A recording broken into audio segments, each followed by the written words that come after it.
former Giant Carl Banks had some critical comments about you and your game. I don't really know what he's watching, but hey, he can say what he wants. I'm gonna keep doing what I'm doing, trying to help us get a win. That's it. Yeah, those are strong words, but that's how you feel. Those words mean more that they're coming from him, No. like a Giant legend? No? No. Why not? He's delusional. The truth is, Carl Banks was once the invisible brain of the Giants' defense, the quiet genius that made Lawrence Taylor unstoppable. But now, with Dexter Lawrence firing back at him, Carl Banks is becoming the controversy instead of solving it. His voice is dividing the team. The man who built a championship defense is now seen as a problem. How did the greatest defensive mind of the 1980s become one of the most polarizing figures in the locker room? We are going to reveal exactly what went down between Carl Banks and the current roster. We are going to show you secret information teammates never discussed publicly. If you are loving this deep breakdown of NFL legend drama, hit that hype button right now. Share your hype in the comment section. Let the algorithm know you want more content like this. It helps us bring you these stories. Now let's get into it. Number 2, Deonte Banks and the effort problem. After the Vikings loss in Week 16, Carl Banks did not hold back. He said Deonte looked incredible in warm-ups, but once the game started, he ignored the defensive scheme. He was not protecting the edge and run support, which Carl considers non-negotiable. This is not just opinion. Deonte Banks was benched right after. The Giants put in a 7th-round rookie named Corey Black. That benching happened right after Carl's criticism. The evidence supported everything Carl said. In 356 snaps, Deonte had given up 270 yards and 3 touchdowns. He was a liability. Carl Banks represents the old standard. Follow the scheme, give maximum effort, understand your role, protect your teammates. Deonte Banks represented something else. Elite athleticism without commitment. These cannot coexist on a championship defense. But there was a bigger picture. The entire 2025 Giants defense was collapsing. Shane Bowen was the defensive coordinator. The Giants had blown 5 games where they held leads of 10 points or more. The team was 2-10 by late November. This was a system failing. Carl was vocal about Shane Bowen's decisions. During critical fourth-quarter situations, Bowen kept Dexter Lawrence on the sideline. Lawrence was their best player, yet Bowen was not using him when they needed him most. To Carl Banks, this was unacceptable. Number 1, Dexter Lawrence and the respect question. This conflict started in October 2025. It was intense and personal. Carl Banks went on the Believe in Giants podcast and made some serious accusations. He said that nobody respects Dexter Lawrence anymore. He claimed that Lawrence had lost his dominance after suffering a 2024 elbow injury.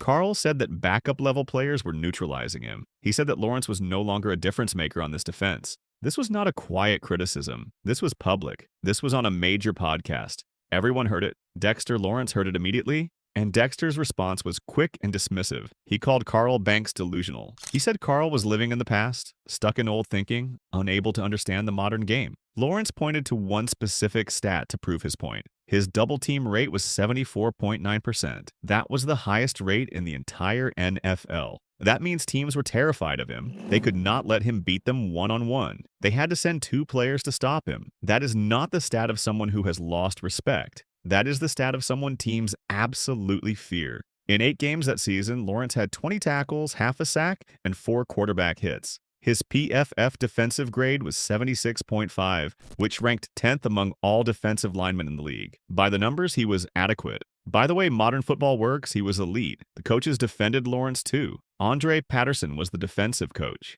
He said that Lawrence's role in the middle of the defense often sacrifices individual statistics for structural integrity. His job was not to rack up sacks. His job was to take up space, to draw double teams, to create opportunities for others. He was doing his job perfectly, but Carl Banks could not see it that way. Carl was from a different era. In the 1980s, if you were not making plays, you were not helping. The eye test was everything. Production was everything. Statistics were the measure of value. The modern game uses analytics and role specialization. It measures value differently. What matters is pressure to production ratio, how much attention you draw, how effectively you fit your role. These are not the same things. They cannot be easily compared. Carl Banks was looking at Dexter Lawrence through 1986 glasses. The modern game required 2025 vision. They were speaking 2 different languages. Before we understand why Carl Banks is so angry now, we have to understand where he came from and what shaped his entire worldview and perspective. Carl Banks was born on August 29, 1962 in Flint, Michigan.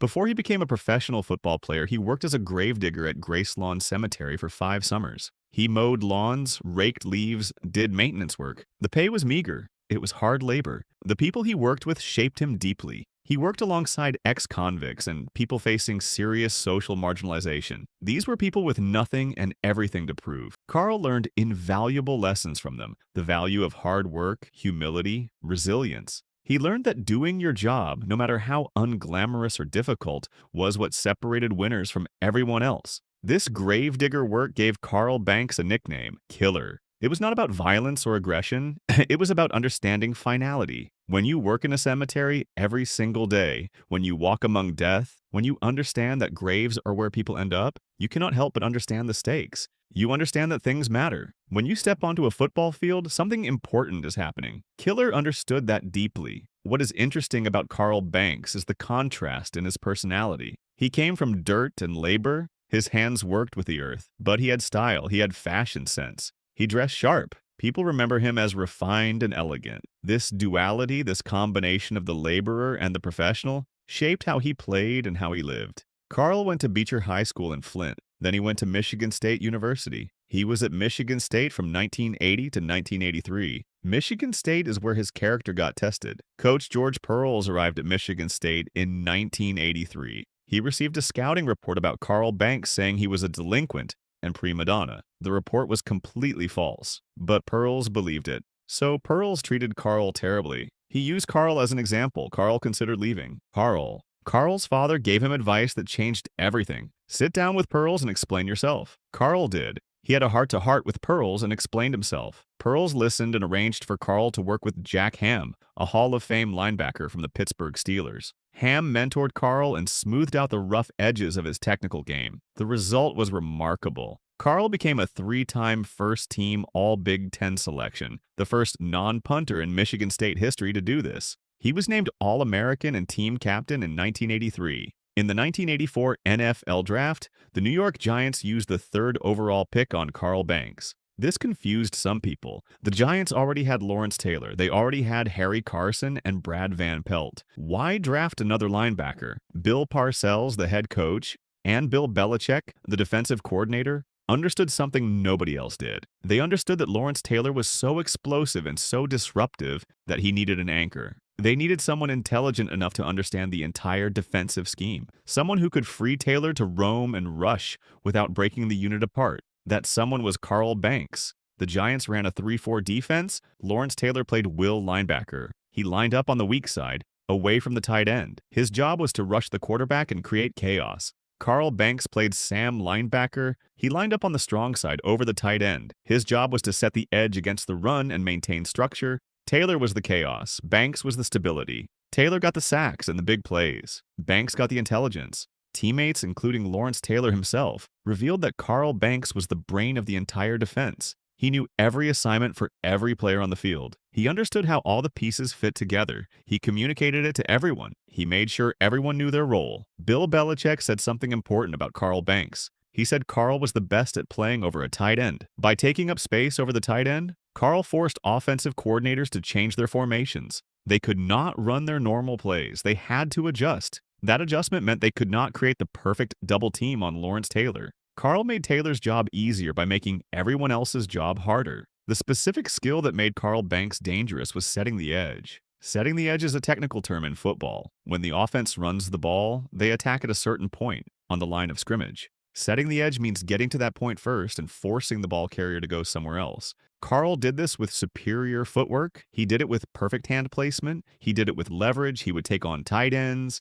He would take on pulling guards. He won those matchups. The effect was historic. Opponents eventually stopped running plays to Carl Banks' side of the field. It was pointless. They could not gain any yards. This effectively cut the gridiron in half. All the runs went to the other side. Carl Banks had created an entire side of the field where the offense could not function. In Super Bowl 21, Carl Banks was absolutely everywhere on the field. He recorded 14 total tackles. 10 of those were unassisted. 4 of his tackles were behind the line of scrimmage. He was disrupting the offense at the point of attack. He was creating chaos. But his impact was often invisible on the stat sheet. His job was not to get sacks. His job was to disrupt. His job was to set tone. His job was to create the environment where Lawrence Taylor could be Lawrence Taylor. Bill Parcells was a unique coach. He created a culture of adversity. He created friction. He tested players psychologically. He made even his best players feel insecure sometimes. He did this because he believed that complacency was the enemy. If players felt too comfortable, they would stop improving. They would become lazy. So Parcells made them uncomfortable on purpose. When Carl Banks arrived as a rookie, Parcells tested him immediately. Parcells pushed him. Parcells criticized him. Many players would have backed down and accepted the abuse. Carl Banks stood his ground. He did not accept being intimidated. He showed Parcells that he was not afraid of the coach's pressure. This earned Carl Banks something valuable. It earned him lasting respect from Bill Parcells. Parcells respected players who could not be broken. Carl Banks could not be broken. He became what Parcells called a Parcells guy. A player who wanted to be pushed, who thrived under pressure, who refused complacency and mediocrity. In 1984, after the Giants went 3 wins, 12 losses, and 1 tie, Bill Parcells called an important team meeting. The team was failing badly. The organization was struggling. Parcells' job might have been in danger. Parcells stood in front of the entire team and demanded total commitment. He was vulnerable in that moment. He was desperate. The team recognized that vulnerability. Carl Banks saw something in that moment that other players might have missed. He saw a coach who genuinely cared. He saw a coach who was willing to be vulnerable. He saw a coach who was demanding commitment because he believed in something bigger than winning games. Carl committed completely. He became the lieutenant of the defense. He was not just executing the scheme. He understood the psychological reality that Parcells was building. This is where Carl Banks's modern conflicts come from. He believed then what he believes now. Commitment is not optional. Effort is not optional. Discipline is not optional. These are requirements. They are non-negotiable. When he sees Deonte Banks playing whatever he wants, when he sees Dexter Lawrence being defended by statistics instead of physicality, when he sees a defense blowing leads because of scheme decisions he disagrees with, he is not just criticizing players. He is criticizing a system that does not value what he valued. He is trying to enforce a standard from a different era. But here's the problem with that approach. Carl Banks is now an outsider looking in. He is not the coach. He is not the coordinator. He is a radio voice and a podcast host. When he speaks out against current players, it feels like he is attacking them personally. It feels like he is saying they are not good enough for this standard.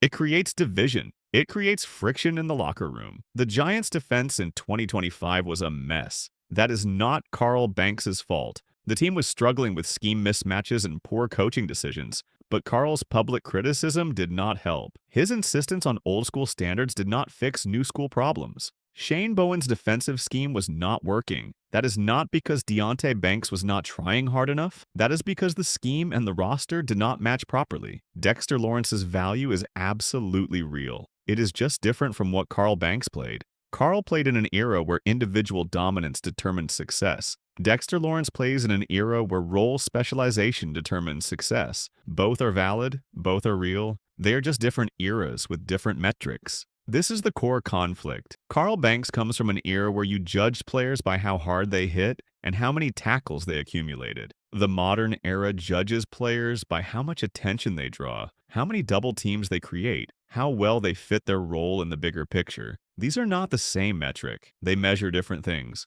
Carl Banks' legacy is undeniable and real. He was the brain of the defense that won Super Bowl 21. He was the anchor that allowed Lawrence Taylor to be Lawrence Taylor. He set the edge so well that teams stopped running to his side. He understood defense at a level that most players never reach. He earned the respect of Bill Parcells, one of the greatest coaches in NFL history. That legacy is secure and lasting, but his current role is problematic. He is a legend trying to hold current players to a standard that may not fit the modern game. He is a voice from the past trying to solve problems of the present. He is uncomfortable with the evolution of the game, but evolution is what football does. It is what every sport does. Change is inevitable. The Giants in 2025 are not the same as the Giants in 1986. The players are different. The game is different. The standards are different. The way teams win is different. Carl Banks knows how to win with old principles, but old principles do not always work in new situations. His legacy as a defensive architect is absolutely secure forever. Nobody will forget that Carl Banks was the brain of the Giants' defense.